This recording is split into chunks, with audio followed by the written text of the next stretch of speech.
Now from the Weather Tracker TV Storm Studios, this is your weather today. Here's Chief Meteorologist William Cole. All right, folks, here we go. Right out of the gate on this Tuesday. And I tell you what, most of us out there, we've been waiting for, well, that first fall cold front of the season. Kind of a break in the heat, some at least cooler mornings. Well, I tell you what, that front is now showing up. We've locked onto it. And in fact, weather changes in earnest do begin tomorrow, Wednesday. Important new details now coming in.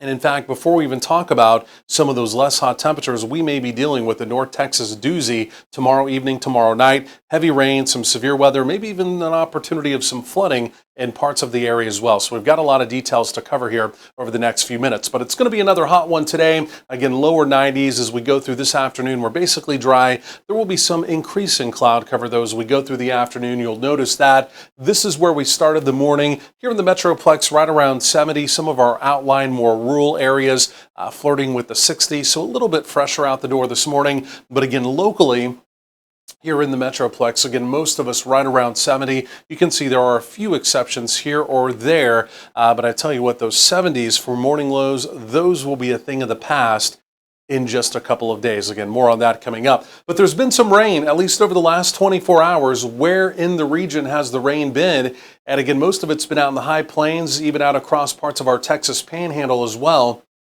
And that's a sign of things to come. We've got a pretty potent storm system. It's out to our west, and it's eventually going to be moving in as we get into tomorrow. And yes, it will give us an opportunity of some active weather as well. Been watching some dying activity out across parts of the rolling plains in the big country.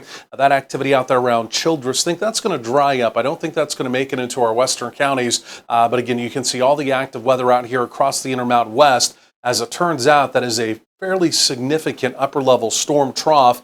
In fact, you can see the fairly significant dip. And again, as I mentioned, that's what's going to be coming out for tomorrow, Wednesday.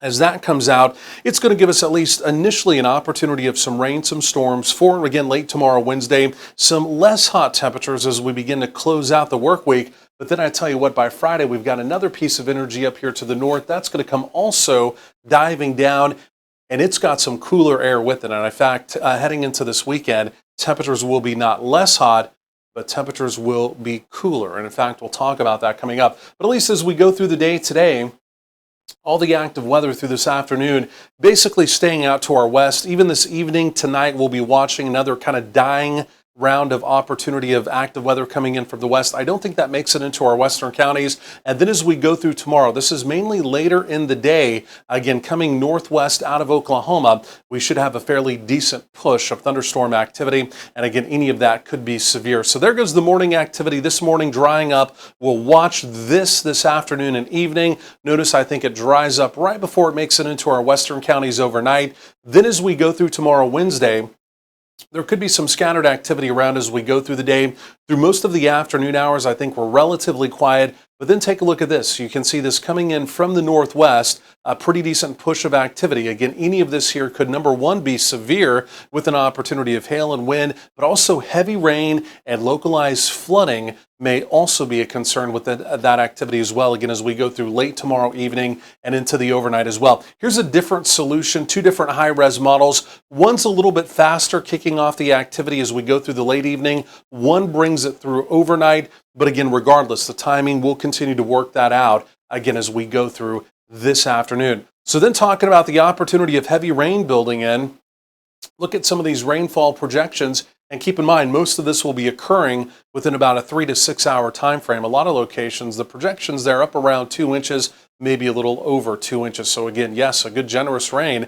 Wow, that's on the way as well. So 90s generally for daytime highs. Again, it's going to be another fairly hot afternoon. We're going to keep it dry as we go through your Tuesday evening.